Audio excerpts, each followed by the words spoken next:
ভারত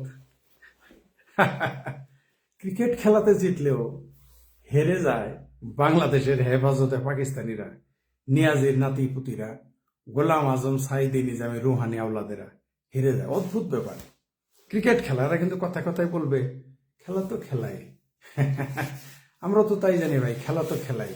কিন্তু ভারত জিতে গেলে যে কোনো খেলায় যে কোনো অবস্থায়, পাকিস্তান হেরে গেলে তো এদের মানে অমাবস্যা চাঁদ হয়ে যায় মুখ।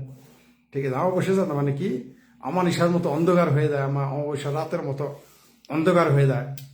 আর ভারত হেরে গেলে এদের লাগে ঈদ। ভারত যদি হেরে যায় তাহলে বাংলাদেশের হেফাজতে পাকিস্তানিদের ঈদ লাগে। নিয়াজির রুহানি নাতি আর নিজামি রুহানি আওলাদদের, দেইলা রাজাকার সাইদি, ঠিক আছে, কসাই কাদেরের, রাজাকার আলবদর, যারা রুহানি আওলাদ ভাতিজা এখানে আছে, সমর্থক আছে, পোলামে আছে, সবার ঈদ লেগে যায় ভারত হারলে। আর ভারত জিতলে আহারে, এটা একটা কাজ করলো ভারত। হুম, এই কালকে একটা ঈদ উদযাপন করতে পারতো, নতুন ঈদ উদযাপন করতে পারতো। কি সর্বনষ্ট করে দিল। জিততো নিউজিল্যান্ড, কিন্তু বাংলাদেশের সবচেয়ে বেশি ফটকাবাজি হতো, বাংলাদেশের সবচেয়ে বেশি মিছিল হতো। কিন্তু এক সর্বনষ্ট করে দিল ভারত। কি এটা একটা কাজ হলো ভাই, তন্ত্র দেখি। আমি কিন্তু ক্রিকেট খেলা তো বুঝি না, ক্রিকেট খেলতে পারিও না, দেখি মাঝে মাঝে, আর আমার ইন্টারেস্টও নাই। কারণ যেদিন আমি জেনেছি যে ফুটবল বলেন আর ক্রিকেট বলেন, এইখানে জুয়ার একেবারে বন্যা উঠে যায়, শুধু বাংলাদেশে না, বাংলাদেশের মানুষ তো শুক্রে শুক্রে 8 দিন যাবৎ এই জুয়াতে, ক্রিকেট জুয়ায় আসছে, তাই না?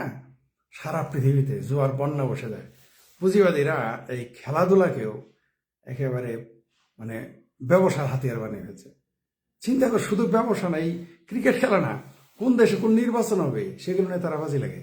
এবং সেটা তাদের বৈধ, ওদের দেশে, আমেরিকায় বৈধ, ইংল্যান্ডে বৈধ।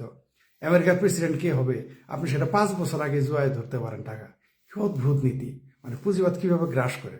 পুঁজিবাদের বহু ভালো দিক আছে, এগুলো পুঁজিবাদের খারাপ দিক।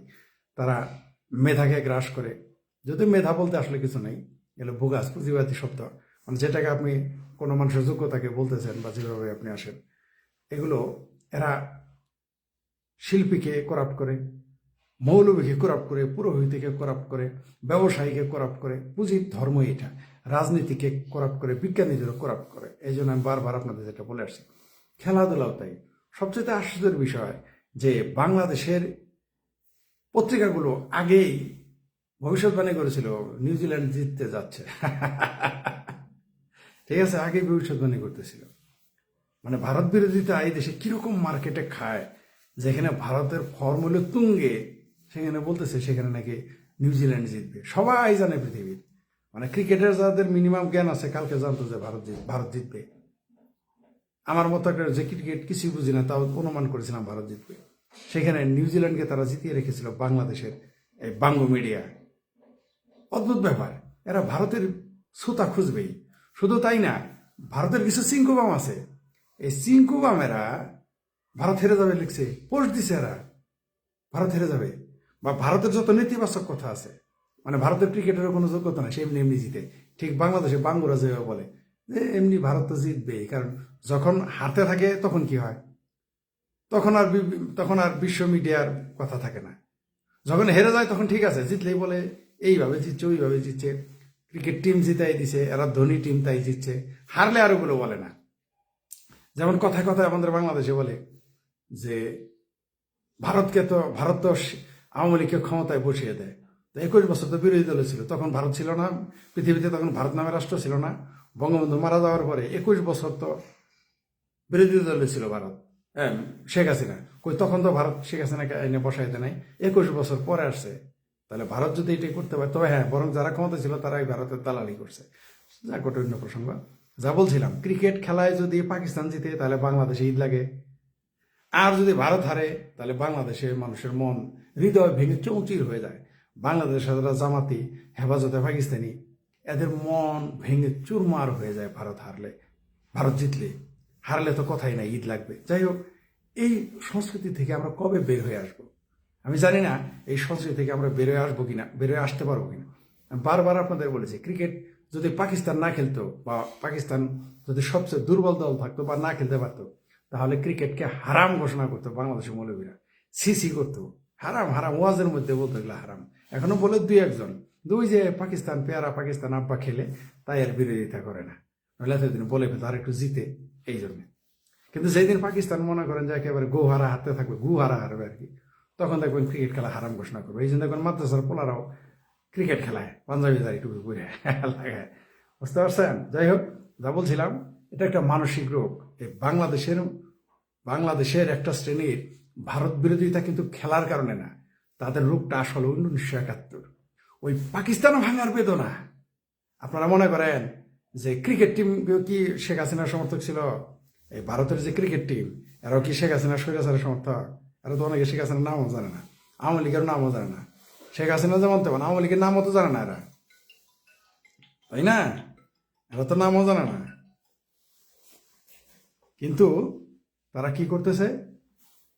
ভারতের বিরোধিতায় একটাই কারণ, আমি বারবার আপনাদের বলি, বাংলাদেশের জামাত হেফাজত বা যারাই আছেন, বিএনপির মধ্যে থাকেন আর আওয়ামী লীগের ভিতরেও থাকেন, তাদের ভারত বিরোধিতা করার কারণ কি? বরং প্রতিবেশী রাষ্ট্র হিসেবে তো ভারতের পক্ষ নেওয়ার কথা ছিল, তাই না? এটাই নেওয়ার কথা ছিল। তা না করে কেন বিরোধের কারণ? একদিকে হলো ভারত হিন্দু রাষ্ট্র, যদিও ক্রিকেট টিমে মুসলিম খেলোয়াড় আছে, তারপরেও দেখবেন বিরোধী কারণ কি? এটা হিন্দু রাষ্ট্র তাদের ভাষায়, যদিও সেকুলার রাষ্ট্র ভারত, হিন্দু রাষ্ট্র ভারত। এবং ভারতের ওই যে 71 সালে আমাদের পক্ষ নিয়েছিল, তার জন্য সেই বেদনা। এরা কিন্তু জন্মেনি তখন, কিন্তু তাদের আদর্শ ধরে টিকে রেখেছে। ভারত হারলেও আমার কিছু যায় আসে না, জিতলেও আমার কিছু যায় আসে না, কিন্তু তাদের যায় আসে। তাদের হারলেও যায় আসে, জিতলেও যায় আসে। হারলে দেখবেন তারা তাওহিদ, আর পাকিস্তান জিতলেও তাদের ঈদ। বাংলাদেশের বেলাও এত তাদের অবদান নাই, এত আগ্রহ নেই এই বাংলাদেশের হেফাজতে পাকিস্তানিদের। এরা ক্র্যাক এই 1971 সালের মুক্তিযুদ্ধের পক্ষে ভারত থাকার কারণে এরা ভারতের কোনো কিছুই পছন্দ করবে না, করতে পারে না, কারণ এটা তাদের মানসিক রোগ। আর এই রোগটা এখন আরো বৃদ্ধি পেয়েছে। কারণ কি? কারণ এখন ক্ষমতায় কারা? যারা পাকিস্তানপন্থী, মুক্তিযুদ্ধ বিরোধী, তারাই এখন ক্ষমতায়। সুতরাং এটা আরো আবহাওয়া পাবে। এই তো তার সর্বশেষ সিমটম পেয়ে গেলেন যে মুক্তিযুদ্ধ জাদুঘরে আগুন দিয়েছে। যাই হোক, ওটা নিয়ে আগেও ভিডিও বানিয়েছি। তবে ভারত একটা কাজ করলো, এই বাংলাদেশে হেফাজতে পাকিস্তানিদের ঈদটা উদযাপন করতে দিল না। তার উপর আবার পাকিস্তান শুরু থেকে বাদ। এটা একটা কথা হইলো ভাই, এই বাংলাদেশের পেয়ারা পাকিস্তানদের হৃদয়টাকে এবার ভেঙে চৌচির করে দেওয়া ঠিক হইলো? আহা, খুবই খারাপ লাগলো ভাই। এদের জন্য আমারও মায়া লাগতেছে, খুব মায়া লাগতেছে বাংলাদেশের হেফাজতে পাকিস্তানিদের জন্য। কারণ পাকিস্তান হেরে গেছে, আগে কিক আউট হয়ে গেছে, ঠিক আছে? তারপরে আবার বিশ্বকাপ কাপটাও নিয়ে গেল ভারত। এটা কোনো কথা হইতে পারে? আহা রে।